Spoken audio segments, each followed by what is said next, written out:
নড়াইলের কৃষক ঘেরের পাড়ে ও পতিত জমিতে শসা চাষ করে সফলতা পেয়েছেন। অল্প সময়ের মধ্যে এই চাষে কৃষক লাভবান হচ্ছেন কয়েক গুণ।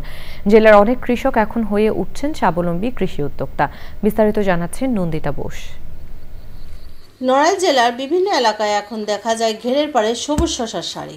জেলার প্রায় 500 কৃষক ঝুঁকেছেন গ্রিনবার, মেসি, সালাদ, জনতা ও সুপার কিং জাতের শসা চাষে। তারা জানান মাত্র 2 থেকে আড়াই মাসেই ফলন পাচ্ছেন। স্থানীয় বাজারে মন প্রতি শসার দাম 6 থেকে 7,000 টাকা। এবছর শসার দাম থাকাতে প্রায় 2 লক্ষ টাকা বিক্রয় করা হয়েছে। সর্বোচ্চ গেলে 30 থেকে 40,000 টাকা খরচ হয়েছে। প্রতিদিন প্রায় 4-5 মণ শসা তোলা যায়। জেলার অনেক কৃষকই এখন ঘেরের পাড়ে ও পতিত জমিতে শসা চাষ করে হয়েছেন স্বাবলম্বী। ঘেরের পাড় আর নিষ্কারণে পড়ে থাকে, এতে তরকারিতে তেমন লাভবান হওয়া যায় না। শসায় খুব উন্নত, প্রতিদিন ছিঁড়া যায়, প্রতিদিন টাকা দেখা যায়। শসা আছে অল্প দিনই ফসল, অল্প দিনে অনেক পয়সা পাওয়া যায়, আবার অতিরিক্ত ফসল আর 2টো ফসল করা যায়।